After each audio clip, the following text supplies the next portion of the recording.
పెద్ద మనసుతో క్షమించి మమ్మల్ని వదిలేయండి. మిమ్మల్ని క్షమించాల్సింది నేను కాదు, శ్రీలక్ష్మి. లక్ష్మి, అయ్యో,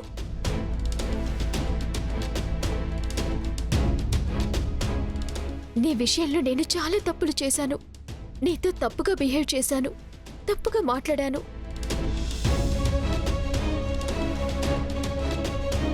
అయినా నువ్వు నా మీద కోపం చూపించకుండా నన్ను సేవ్ చేయాలని చూసావు.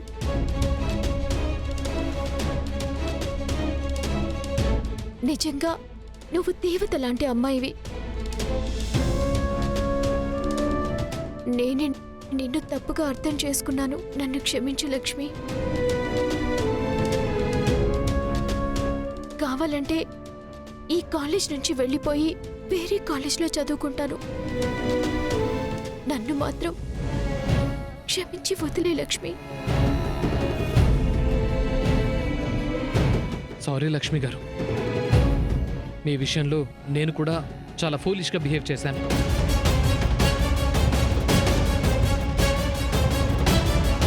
మీకు పెళ్ళైపోయిందని తెలిసినా కొంతమంది తప్పుడు మనుషులు చెప్పిన తప్పుడు మాటలు విని నేను కూడా తప్పుగా ప్రవర్తించాను. నేను చాలా బిగ్ మిస్టేకే చేశాను. నాకు మీరు ఏ శిక్ష వేసినా పర్వాలేదు, కానీ క్షమించలేను అని మాత్రం చెప్పకండి. ముందు మీరు లేవండి. కాలేజీలో అడుగుపెట్టే నాలాంటి ప్రతి అమ్మాయి ఎన్నో ఆశలతో అడుగు పెడుతుంది.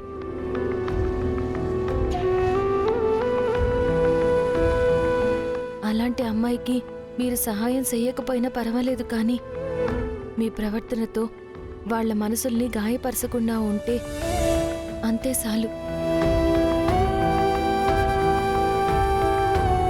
మీరు బయలుదేరండి. ఒక్క నిమిషం.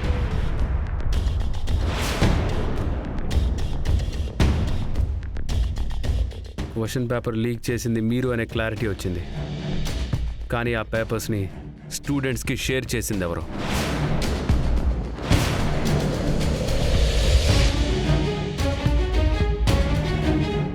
అది కూడా మీ ప్లాన్లో భాగమే కదా?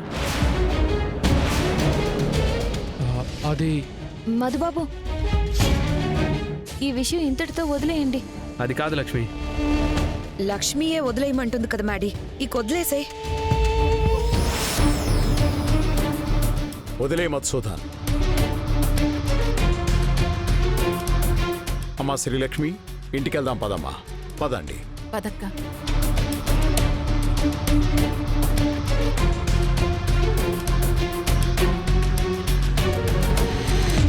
లక్ష్మి తప్పించుకుందని డిసప్పాయింట్ అవ్వకు త్రిష. ఈసారి కొంచెం గట్టిగా ట్రై చేద్దాం.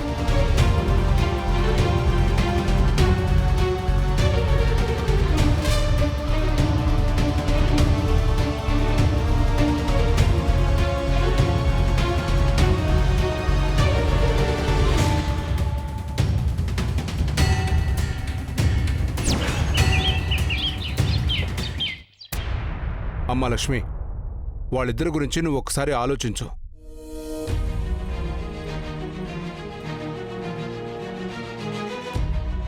వాళ్ళు నిన్ను మాత్రమే ఇబ్బంది పెట్టలేదు, నీ మూలంగా మన ఫ్యామిలీని ఇబ్బంది పెట్టారు. కాలేజీలో స్టూడెంట్స్ అందరినీ ఇబ్బంది పెట్టారు. నువ్వు ఒక్క మాట చెప్తే వాళ్ళకి శిక్ష పడేలా నేను చూసుకుంటాను. వద్దు చిన్న మావయ్య గారు. మా కాలేజీలో సీనియర్కి చాలా మంచి పేరుంది. అతను మా కాలేజ్ టాపర్ కూడా.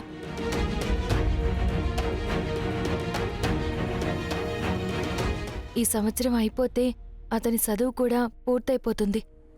ఇలాంటి సమయంలో అతనికి శిక్ష పడితే జీవితాన్ని కోల్పోతాడు కదా సినిమావయ్య గారు.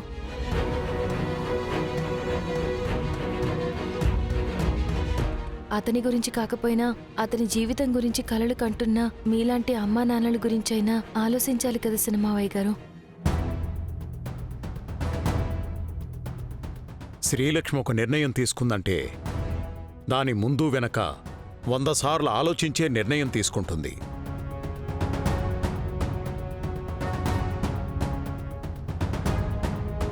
వాళ్ళను వదిలే అజయ్ గజపతి. అలాగే నాన్నగారు.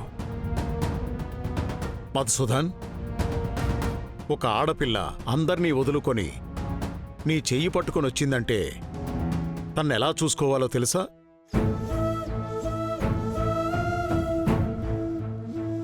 తన మీద ఏగ కూడా వాలకుండా చూసుకోవాలి. తనకి నువ్వు తప్ప వేరే ప్రపంచం లేదు అనేంతగా నీ వైపు తిప్పుకోవాలి.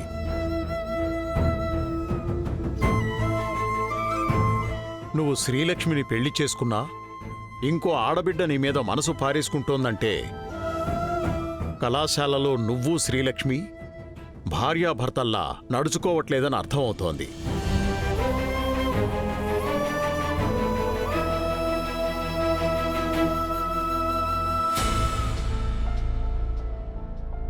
కళాశాలలో శ్రీలక్ష్మి నీ భార్యని చెప్పుకోలేకపోవడానికి నీకొచ్చిన సమస్య ఏంటి మధుసూదన్?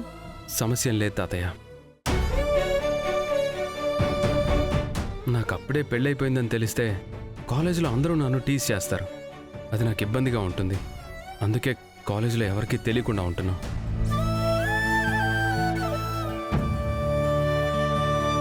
అంతకు మించి వేరే కారణమేం లేదు తాతయ్య.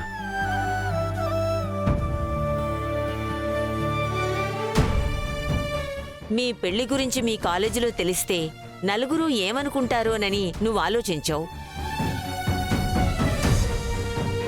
కానీ ఆ ఆలోచనే మీ ఇద్దరినీ ఇంతలా ఇబ్బంది పెడుతోంది.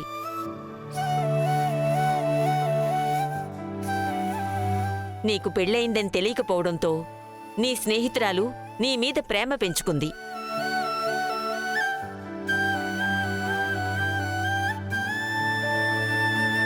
లక్ష్మికి పెళ్ళయిందని తెలియకపోవడంతో ఆ అబ్బాయి ఏకంగా పెళ్లి చూపులకే వచ్చేశాడు.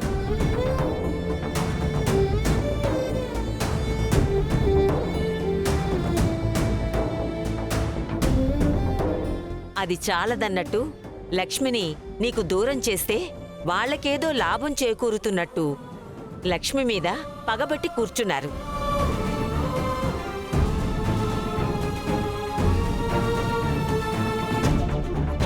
ఇప్పటికైనా కొంచెం బుర్ర పెట్టి ఆలోచించరా. ఇలాంటి ఇంకో తప్పు జరగకుండా జాగ్రత్త పడు.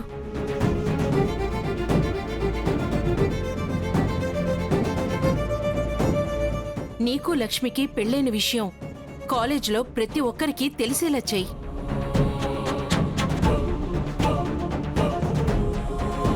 వాడికి ఆ అవకాశం చాలాసార్లు ఇచ్చాం హైమావతి.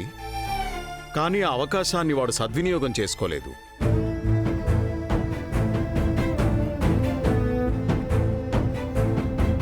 ఇప్పటి వరకు శ్రీలక్ష్మికి జరిగిన అన్యాయం చాలు. ఇక మీదట శ్రీలక్ష్మికి చిన్న ఇబ్బంది కూడా కలగకూడదు.